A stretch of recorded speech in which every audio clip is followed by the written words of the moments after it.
First of all, ma'am, very big welcome to our live session, and thank you so much for accepting our invitation. It's a great honor, and for me, it's my one of my first experiences, and to have you in front of me, even if it's virtually, it's a big honor for me. And I, on a personal level, I feel this as an achievement also, because you have been inspiring all of us, and to get a live interactive session with you virtually, it's a big thing for us. So, ma'am, thank you so much once again for accepting our invitation. And without getting further delay, ma'am, let's start with the word equality. Like, I would like to know what equality defines according to you is. Oh, before that, I would also like to say that I'm delighted and very happy that I am with your organization, and I like the name Arth Art for Humanity. Yes. And I'm also very happy that we are celebrating this International Gender Equality Day. And we are remembering all those women in the United States of America who fought. For 72 years they fought before they got the vote, the right to vote, 100 years ago. So I'm glad we are celebrating global sisterhood and global solidarity, because anywhere women win for justice and equality, it inspires people in other countries, and that's what happened. So I am very happy that we are having this today, and we are remembering our foremothers and forefathers. Yes. Who fought for us, and because of their fight for right to vote, we Indian women did not have to fight for the right to vote. We got it on a platter. Yeah. We got it on a platter. Served. This is why we say sisterhood is global. Human rights are global. Anywhere people win a fight, we benefit from it. So I want to salute the foremothers and forefathers. And now to equality. Equality basically means equal dignity, equal respects, equal rights, and equal opportunities. And we women did not have it for 2,000 to 3,000 years. The black people did not have it. Yes. In India, the Dalits did not have it. So equality means when all human beings are treated equally in those 4 ways which I just shared with you. Okay. Okay, so right. Ma'am, starting with the session, I would start from the scratch. Like, what kind of experience you had in brief, if you can tell us regarding your life experience, maybe in the early childhood as a girl, regarding, like, did you face any kind of discrimination, or you had any kind of experience where we can you can just talk about that kind of a different treatment you might have faced being a girl in the society or being in the family, like your personal level experience. I personally feel that there is perhaps no Dalit and no black person and no woman who has not faced discrimination in her or his life. So what I'm trying to say is that it is not only women who face discrimination, it is minorities, that's transgender people, etc. can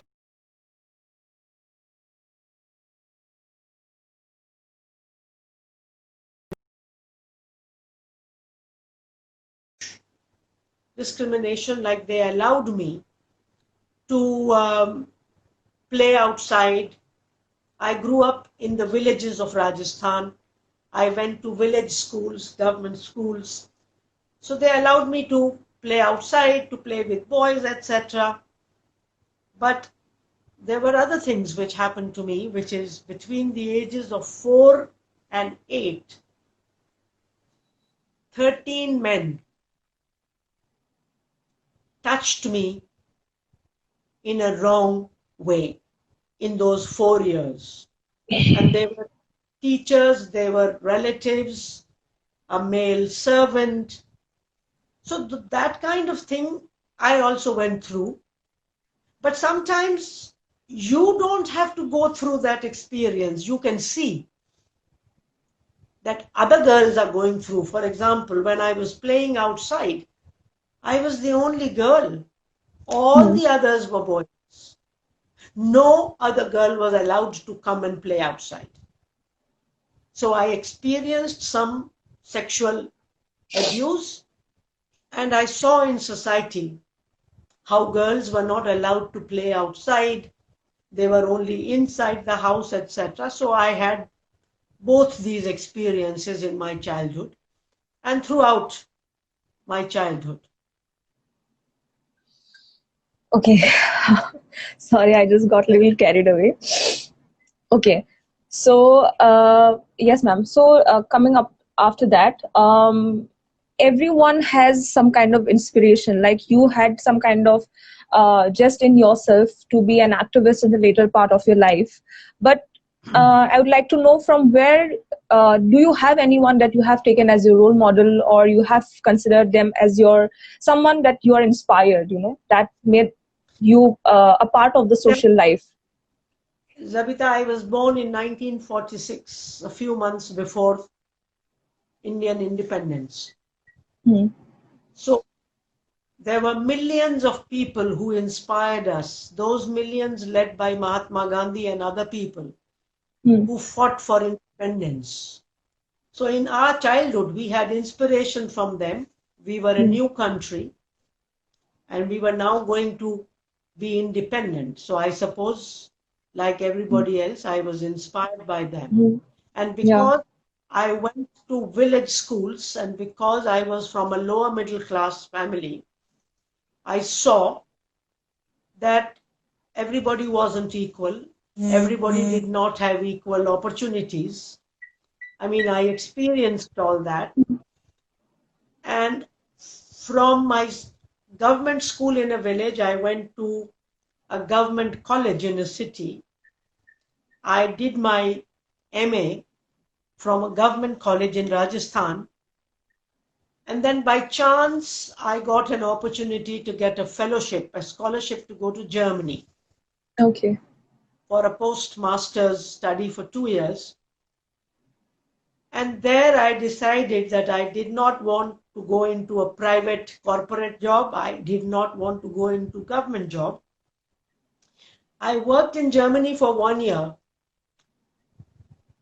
And I resigned from there and I came back to India and joined an NGO in Rajasthan. Okay.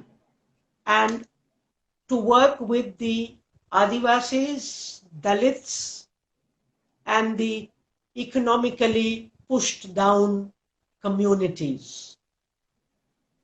So since then, that was 1972, 48 years ago.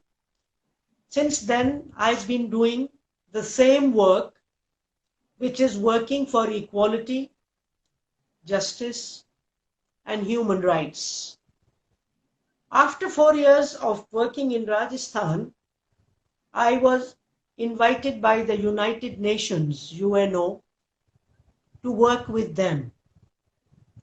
And I went to work in Bangkok with the United Nations. After 4 years in Bangkok, I told them, no, I want to work again in South Asia. So I came back. So I worked in South Asia, the 8 countries of South Asia, Pakistan, Bangladesh, Nepal, Sri Lanka. So I worked with the UN for 27 years. And in 2002, 18 years ago, I resigned from there. And now I work through an NGO called Jagori, Jaguru. and a feminist network. I do the same work. The work is capacity building of people who work for equality and rights in South Asia. So that's what I do. Okay, very inspirational, ma'am. And yes, ma'am, I would like to know that how far do you see, since you said that you have been born just few months before independence, and it's 2020 and almost about to end. So how much of change you have seen when it comes to equality? Do you think that to some extent we have got some amount of equality at present, or do you think we are still in the same zone where we were before? Because I think, if I'm not mistaken, in 1952, Indian women got the right to vote.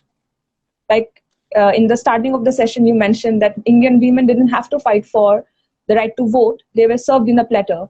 So we got in 1952, and since then, do you think that there was a change when it comes to equality, drastic change, or does changes? Of course, of course.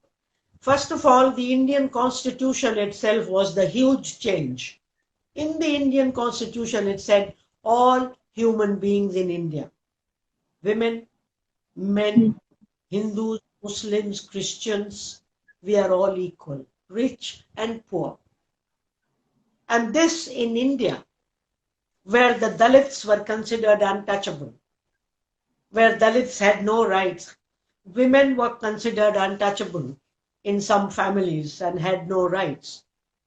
So the Constitution itself, I think, is the biggest support to everybody in India who was not equal at that time.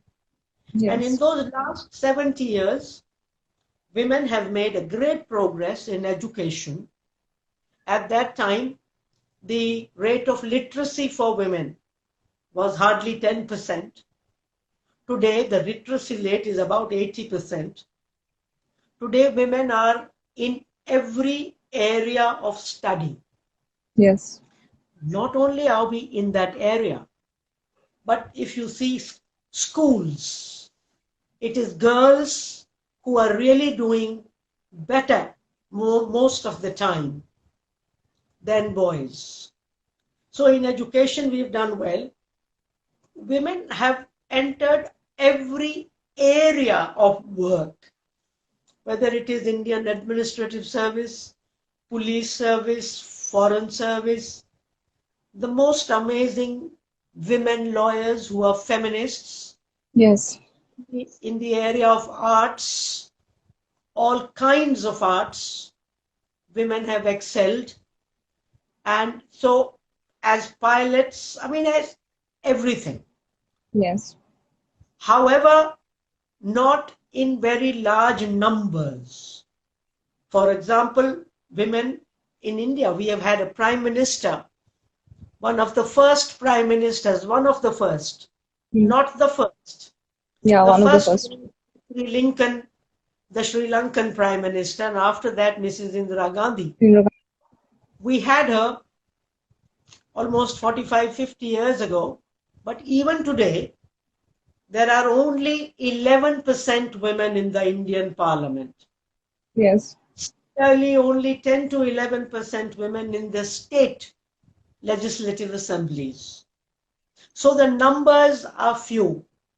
Supreme Court judges, High Court judges, very few. Everywhere, less than 5%. So we have made a lot of progress, but we are still far away from equality, which is what we are celebrating today. Yes. Far, far away. And there are some areas in which we have gone back. For example, 100 years ago, the ratio of women to men was higher than it is today. In 1911, 110 years ago, Yes. there were 175 women to 1,000 men. Today there are only 930 women. So as we have got educated, as we have progressed, we have been killing more daughters. We have been using science, high science, to find out if the womb has a female fetus. Or a male fetus. And then aborting them. Yes. And I'm ashamed to say, as an Indian woman, as a feminist who has been working for this for the last 50 years, that 46 million women and girls are less in India. They should have been there if we had not killed them, either in the womb or afterwards. After. There is only one other country which is worse than us, which is our neighbor, China. Besides India and China, we are the worst in the world, China and India. And I feel totally ashamed because India talks so much about worshipping women, women goddesses, etc., etc. But just see that this is awful. Awful. And people are not even aware about it, like that it's China and India, which is the drastic, one of the drastic countries. People are not aware. Okay. So, ma'am, there is a misconception people often have regarding gender and sex. People often misunderstand gender to be, as a synonym of sex. So can you just elaborate, or in your words, the difference? I'm not surprised that people don't know, because they assume they know the word. Now, gender is a new concept. Even I had to learn it. But people think gender means male, female, which it is not. So each one of us has two identities. One is our biological identity. So biologically, I'm a female. My brother is a male. And what is that biology? My brother has a penis. And when he grows up, becomes 11, 12, 13, there is more body hair. I have a vagina, a uterus. And when I become 11, 12, 13, I menstruate. Yes. Because nature has given me the power to have a child in my body and to breastfeed. Now, this is sex. Yes. This is my biology. And my biology does not make me inferior. And my brother's biology does not make him superior. It is society which makes us superior or inferior. And that is what is called gender. Gender is the way society defines a boy and a girl, a man or a woman. So gender is a social definition. Yes. Sex, social traits. No, it is not just the traits. It is a social definition of a girl and boy, and not just traits. Okay. The way as a woman I should have my hair, the way I should have my lipstick, the way I should stand, the way my brother should stand, my body language. So yes. Everything, my clothing, my rights, my responsibilities, not just traits. Traits is only one thing, how I should behave. But everything, from how I stand, how I sit, at what time I can go out and what time can I come home, how should I dress, and how much makeup should I put to be feminine. All this is imposed on us. This is not natural. And when boys are told they should not wear pink or red, or they should not cry, or they cannot help their mother in the kitchen. So all these things, this is what is gender. You see, nature makes us different. But nature does not make us unequal. Yes. Nature does not say that fair people or white people are superior. It is society says fair and lovely. Mm. Nature does not tell us that tall men are more handsome than short men. Nature says tall are good, short are good. Definitely. Fair are good, dark are good. It's related to geography. It is related to the weather. Yes. So nature makes us different, and based on that, society makes us unequal. So gender is the reason for inequality. And why do we have gender? Because we are patriarchal. Mm. The problem is patriarchy. Now I will have to explain what is patriarchy. Yes. Patriarchy is a social system which is global. You have it in the US, you have it in China, because of which they kill their daughters, and you have it everywhere. In patriarchy, boys and men are considered to be superior. So every family must have a son, because the family tree goes from father to son to son to son to son. So in patriarchy, men have more control over resources, decision making, and ideology.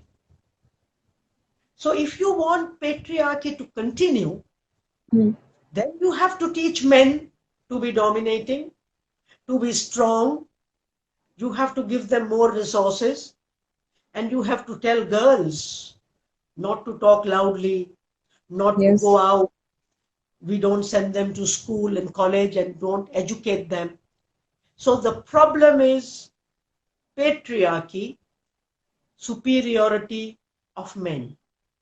Our constitution in 1950 said no inequality, so no patriarchy.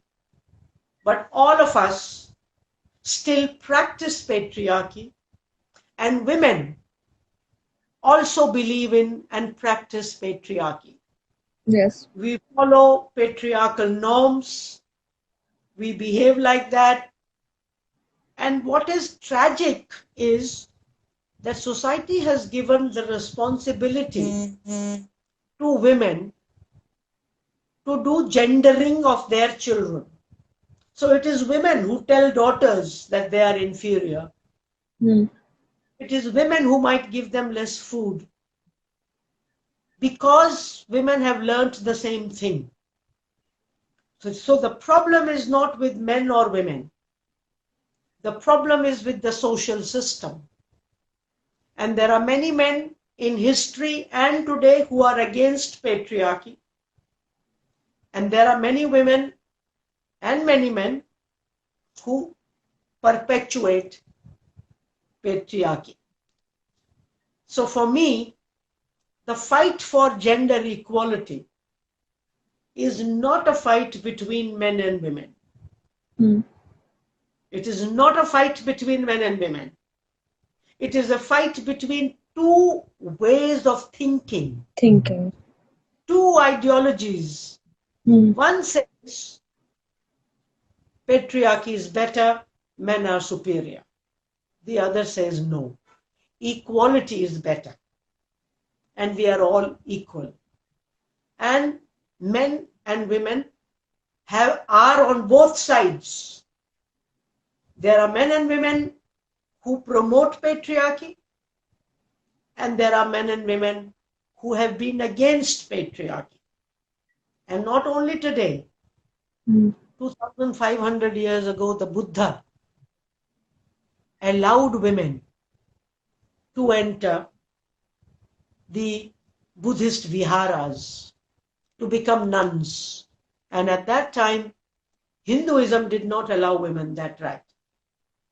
So Buddha 2,500 years ago. So when people say, oh, this business of gender equality and feminism is Western, those people don't know their own history. Similarly, Prophet Muhammad, Hmm. 1400 years ago, the Prophet gave rights to women, which they did not have. They did not have property right. The Prophet spoke of property right for women in Islam. They did not have right to education. They did not have right to live. Similarly, Baba Sahab Ambedkar, who was the head of the committee which made our constitution. Hmm. And even today, there are so many men who support gender equality. And there are many women who still treat their daughters-in-law in a terrible way. So this is not a fight between men and women. This I want to emphasize. Yes. I'm very, very informative, because people often have the notion that gender equality is all about a fight between men and women. So I think for the viewers, yes, for the viewers, it's something very unique and something very new for everyone to learn, that it's not between men and women anymore. It's between two different mindsets, two different thoughts of school of thoughts. Okay, so ma'am, since you talked about that women are also almost equal, part of inequality, like you said, in families, we often see that the mother having a little more soft approach towards the son than the daughter. It's like a very common thing in many households. And I watched one of your interviews where you talked about how mother-in-laws as well, like be it in dowry or be it in domestic violence, they are equally part with the male counterparts. When it comes to having dominant nature towards the daughter-in-law or the daughters. So how far do you see that, or you think that in what ways we can bring a change in this perspective, like in bringing change in the women's mindset, if not the It's not, men? please don't misunderstand. I did not Hmm. say only women are patriarchal. Hmm. Both women and men can be patriarchal. Yes, yes. I'm asking. Obviously, Yeah. obviously, so it's not that only women have to be, their mindset has to be changed. Hmm. The mindset of the society has to be changed. And women are part of the same religions. All the religions, according to me, they were started by people who believed in equality. But today they are run by people who do not believe in equality. So today in Islam, there are people who don't believe in equality, although the Prophet believed in equality. Yes. So women are part of the same religion. So we think in the same way. Plus, women have less rights to make changes. If my father wanted to change the rules, he could change. Hmm. But my mother did not have the right to change. So the mindset of both women and men has to be changed. Change. Yeah. And not just of women, both. Yeah. Because, for example, you see the number of rapes. All the rapes are done by men. All the sexual harassment in buses and trains is done by men. According to Government of India, 40% men do violence to their wives. Hmm. 40%. So we all believe in it and we all need to change. And I just want to say one thing which again many people don't talk about. I believe that gender equality will be very good for boys and men also. It will not just be good for women, because women and men are not separate. Hmm. They are all connected. There is no man in the world who is not connected to a woman, and no woman in the world who is not connected to a man. So, for example, I'm a daughter and I have to be given a dowry. Who collects the dowry? Brothers and father. Hmm. I am a daughter and they have to find a husband for me. Who runs all over the world to look for a husband for me? The If male I'm part. if I'm a woman who needs to be protected all the time, Can't go alone here, can't go along there. Who has to go with me?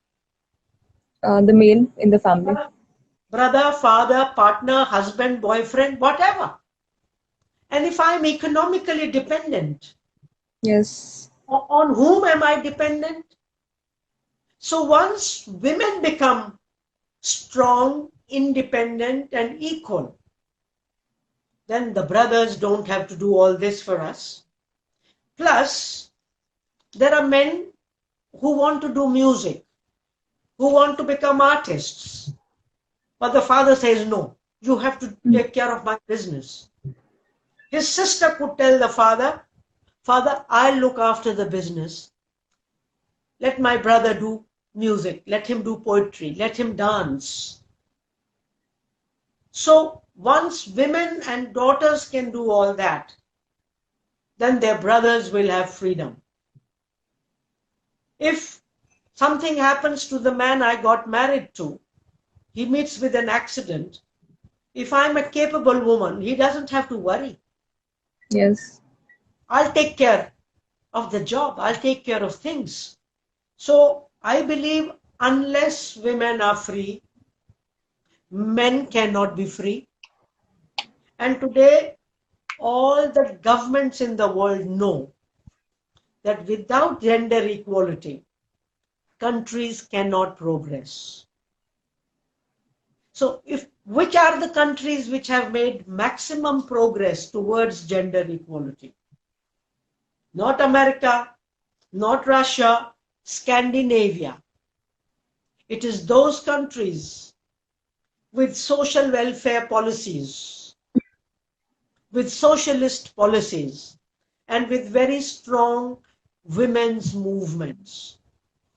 And now I want to just speak for a minute about the women's movement, that all the rights we have got, all the rights have been because of the women's movement. They were not given to us by our governments. Yes. We had to fight for every right, for every law. And I think that's what younger women like yourself need to realize, that your freedom was not earned by you alone. It is women and men who came before you, who fought for your freedom, that today you and I can have this chat on social media, thanks to them. And that is where it is important that we also take this struggle forward and see to it that the existing inequalities also disappear. And I'm saying this because many young women today feel, oh, what is feminism? We don't need feminism. See, I'm free. So I would like these young women to ask, how do you think you became free? How did you get this freedom? And to realize it is these struggles by the women's movement all over the world and in India. And also to realize there is another myth that feminism is middle class. I mean, this is a total falsehood. I don't know whether you know this law, sexual harassment, law against sexual harassment at the place of work. You know who fought for that first? Was Bhamari Devi, the poorest woman in Rajasthan, who was raped because she, as an activist, was fighting against child marriage. She complained about a child marriage in the village and 5 men raped her. She fought that case with the help of the women's movement in Rajasthan and in India. And today you and I have that law, sexual harassment at the place of work. Similarly, who are the women who fought to save trees? Not women like you and me. Yeah, the women who fought for Chipko movement. Who are the women who are trying to save people from flooding, etc., the Narmada Bachao movement. Good. Who are the women in the US who fought for 8 hours of work? Not upper class women, factory women. Mm. Even today, when you see women on the roads, it is the Asha women. When did you see upper class women like you and me on the roads fighting for our rights? So I think this is another myth, that feminism or fight for equality is done by sort of short-haired women like me and fancy women like you. That's not true at all. I think the working class movement in the world, they fought for our rights because they were in the factories. Yes. And the rural women have fought. So I think this is an ongoing struggle. No country in the world has equality. So let us celebrate this day, 26th of August, where the women got the vote for the first time. And today is the 100th anniversary of that. That happened in 1920, and we are today in 2020. Yes, ma'am. And ma'am, yes, one more thing from my side I want to ask, that people, especially the current generation, they have a very misconception, like, they feel that feminism is now has become about man bashing or anti-men. So, like, can you just give a brief about it, like your perception on this? They have to explain why they say that. Is there any book they have read which says feminism is about men bashing? Have they read that? Have they ever heard any feminist saying that the opposite of patriarchy is matriarchy? Have you ever read it? So I don't understand why people say that it is about man bashing. When have we said that? From the beginning, we have appreciated people like Gandhi. We have appreciated, and I started with the Buddha, with the Prophet, with Baba Sahib Ambedkar. If we were about men bashing, why would I appreciate these men? And would so many men be part of the feminist movement? For example, I'm part of Jagori, which was started 35 years ago. And there was a man among the founder members of Jagori. So as far as we are concerned, we have never said that we are anti-men. We have said we are anti-patriarchy. Patriarchy is a social system which says men are superior. Like we are against caste, which says Brahmins are superior. Like we are against people who will say India is for Hindus. We say no, India is for Hindus and Muslims and Christians and Buddhists. Yes.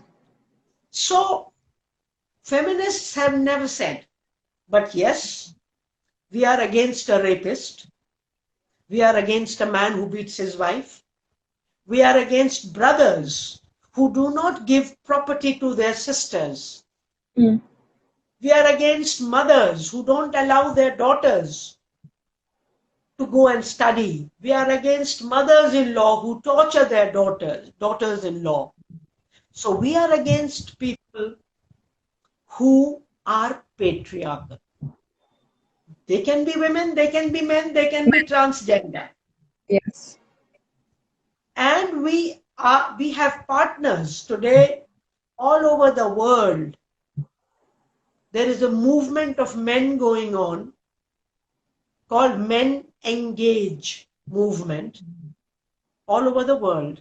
And they are fighting patriarchy alongside women.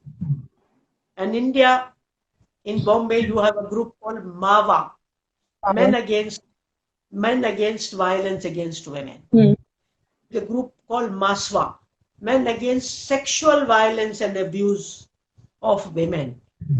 So I think it is a total misunderstanding about feminists. I mean, ask anybody to show us a book in which it is said Yes. that this is, and to talk to us, and for us, feminism, anyone, man, woman, transgender, can be a feminist if he or she or they are against patriarchy. And we are for equality. We are for equal rights for men and women. And we are for implementing the Indian Constitution. So anyone who believes in the caste system today is against the Indian Constitution. Yes. Anyone who believes in patriarchy today is against the Indian Constitution. Anyone who discriminates against other religions is against the Indian Constitution. So I think it is totally wrong to say that feminism is about man bashing. These are people who have not talked to us, who have not engaged with us, and I think they should do it. Yes. And I'm very proud that we have thousands and thousands of men who are feminists. And the word feminist is, of course, comes from a French word called femme, which means woman. Why do we call it feminism? Because it is women who are oppressed. They have to come up. Come on. So if there is a Dalit struggle, we call it Dalit struggle because Dalits are the ones who are suffering. If it is a struggle of people with handicaps or people with disability, you call it the disability people's movement. So whoever is oppressed, yes, use that word to name the movement. That is why we call it feminism. We don't call it feminism because we want women to dominate men. Yeah. That's what it is. We don't want a society where, we get the equal rights and then we are doing the same that man has done to us in the past. We are not. You see, women can't do that because we give birth to both girls and boys. So how can a woman say, tomorrow we should kill 40 million boys? Can we say that like we have killed 46 million women and girls?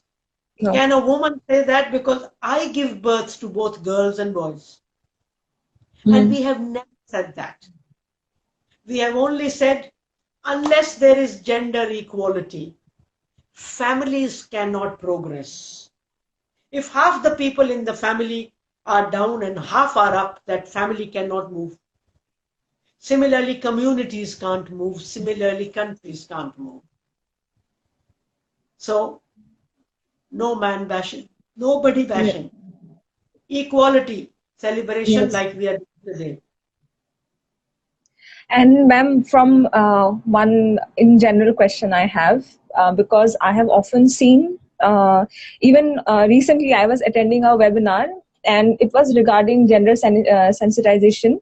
The resource person said one line which actually struck my mind. He said that I have two daughters, and I consider them as my son. I see no difference. That sentence triggered me, and I left the webinar. I didn't want to attend. And I, in my personal experience also, near around, be it on television as well, I have seen people saying that, oh, she's my daughter. If it happens mostly if they have one girl child or they have girls, they often say, oh, I have daughters, but I consider them as my son. So the entire statement is wrong. It is wrong, but I would not leave a talk just because a man is just using a politically incorrect language. It is just a politically incorrect language. The man means it well. Yeah. And we should not misunderstand such men. He means it well. Because society thinks boys are superior. The poor guy is saying it because of that. Now, for a young feminist like you to walk out of that and say, oh, he doesn't understand, I would never do that. Because I know what he means is correct. It's just the wrong word. Now, I can look at you And you are not, I'm not a feminist who has ever done makeup and who has used cosmetics. So I will not walk out looking at you and I say, my God, what is this? Totally patriarchal. I won't. Because I know we are all part of a society. So it is always said, my father used to say that whenever he wanted to appreciate me, oh, she's like my son. Mm. No, it is because son is considered superior and we are all learning the language of equality. We don't have the language of equality. For example, Equality. we don't have the language. For example, in my last course, I had a woman who was visually challenged. Mm. Now, visually challenged is a politically correct word. But today, an elderly person who doesn't work in this field will never say visually challenged. He will say blind. Blind. He will say blind. So you see, language has to be learned. Like you said, Yes. people don't know what is gender. So that gentleman, the father of those two daughters, is a beautiful man, according to me. If he is giving his daughters equal opportunities, and maybe he will change his language slowly. If you were there to tell him that nicely, in a friendly way, it would have helped him. But then Mm. younger feminists would walk out. No, no, I didn't work out Not because they were No, no. What I'm not saying is that interested. this is what it is, that, all of us have to be tolerant. Yes. No, I don't know a single perfect feminist in my life. I don't know any. I am not a perfect feminist, and I don't know any perfect feminist. We are all learning to improve every day. So Yes. I think we will have to bring it to a close soon. Yes, ma'am. Okay, so yeah, so I agree to this that maybe his intention was correct. Definitely, his intention was correct. Maybe he didn't choose the right words to define equality. Yes, I would conclude in that way that since we have a notion, sons are superior, so definitely whoever have Yeah, used till date, yeah. Yes, the intention, yes. Something I also learned today that the intention was definitely correct. His intentions were not wrong. Yeah, because that moment I felt, why did he say so? That they are my sons. I was like, they are your daughters. You know. So I got little offended and I thought, okay, let me not attend that session. It may not go well with me. So, but again, thank you so much, ma'am, for clearing this out. And ma'am, one last question because we have no clue when we can have your time next time. So just one short question. How far do you see education as a key, do you see education as a key role in bridging the gap of inequality in society? Do you see education as a main key role or playing Zabita, a... Yes, ma'am. Zabita, it should be a key role, but unfortunately, it is not. Unfortunately, it is not. It should be. For me, the definition of education is to make me question things. That is the definition for me. Hmm. In Sanskrit, in the Upanishads, it said, what is education? It said, Sa Vidya Ja Vimuktaye. Education is that which liberates us. Liberates us from greed, from anger, from misconceptions, from ego, etc. But is education teaching us values today? Or the education is only to get a degree Yeah. and a fancy job? I believe in the world we need cooperation. Education is not teaching us cooperation, it is teaching us competition. And not only about gender. I feel the biggest problems in the world today which we are facing Hmm. because of educated people. Biggest problems, pollution. Who pollutes more? Yeah, People like those you and are, people yes. like you and me, we pollute more. Who consumes more? We Us. order from Zomato one dish and see the kachara which comes with Hmm. that. Out of whose house comes garbage like this? From a poor people's house, have you seen garbage coming? Who drives in their big cars and pollutes the city of Delhi that you and I cannot breathe? People like you and me. Who has been killing more daughters in India? Educated, well-off people. Which are the states which kill most? Punjab, more educated, more economically advanced. Haryana and Yeah. Delhi. And Delhi, where I'm sitting and you are sitting. Which countries have done more wars? The more educated countries like United Countries. States of America. Who is more corrupt? The poor people can't be corrupt. They don't have the power to be corrupt. So people who have fancy jobs can be corrupt. Bankers can be corrupt. So pollution, corruption, war. If education was that, we will not be facing the problems we are facing today in India, what is happening to the poor today. If our educated people had worked for equality, inequality has increased in the last 100 years. It has increased in the last 20 years. The difference between the richest man in India and the poorest man has been increasing, increasing, increasing. Yes. And on gender and education, haven't you seen highly educated women with MBA getting themselves married in 5 crore ka marriage, 10 crore ka marriage, with huge dowries, Hmm. getting kanya dan, donation of a girl, women with MBA, men with MBA, accepting the kanya in dan. And these women changing their surname. They're 30 years old with an MBA degree, and the next day. And then doing all the signs of patriarchy in the way they behave, in the way they...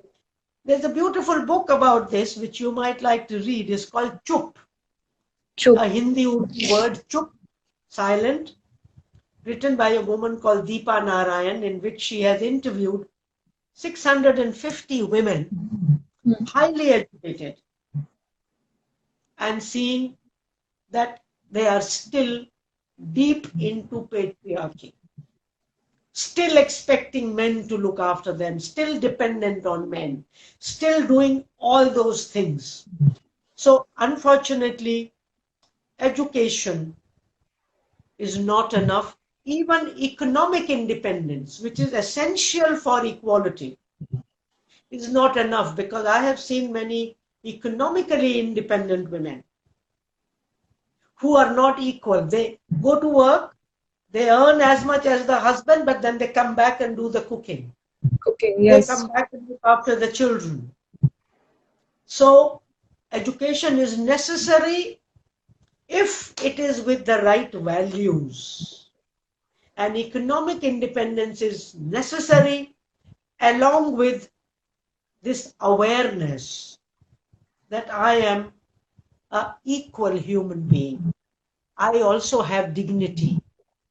I cannot be insulted. I cannot be exploited. Neither should I be insulted, nor should I insult. Insult. And if you want to see, you know, if you compare the body language of an upper middle class woman who's a housewife and the body language of the maid servant, Hmm. whose body language is strong? Who can take a bus and go and come back from wherever? Who can Yeah. go at 8 o'clock at night and look after her children? Who is educating her children with her own salary? Who is, in terms of gender, more equal? The working class woman, if her husband beats her, she leaves the house and says, "Us haram zade ne mujhe mara." Yes, true. And women like you and I, when we are beaten by our husbands, we put black glasses and we go to the office and say, "Oh, I fell down yesterday." Yes. So I wish education was enough. I wish, in fact, at times education is making us more patriarchal. Patriarchal. As soon as we get educated, we get into Hollywood and Bollywood and dressing up like that and walking on those heels where we are falling all the time. So, no, education should be enough, but is not, unfortunately, according to me. Okay.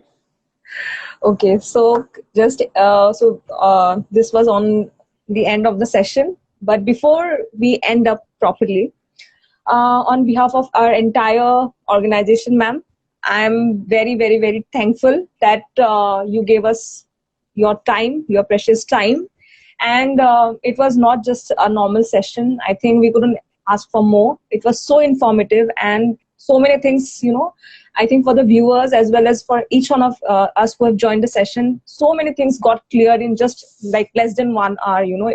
And in future also, ma'am, we would be honored if in coming time we can attend more sessions and we can just get like few of your experiences, knowledges, so that we can also follow your path and be some at least 1% of like you and the kind of work you have done. So, And Zabitah and Rufus, I also want to thank you for doing this ShEqual session on this very important day, Gender Equality Day, for all of us. I thank you very much. And thank you so much, ma'am. definitely, we will talk again. Thank you. Yes, Khuda Hafiz. thank you. Allah Hafiz, ma'am. Thank you. I say Khuda Hafiz. You say Okay. Allah. Allah Hafiz. Khuda Hafiz. Thank you so much. Khuda Hafiz. Namaste. Sat Sri Akal. Namaste. Equality Zindabad. Bye bye. Yeah. Bye.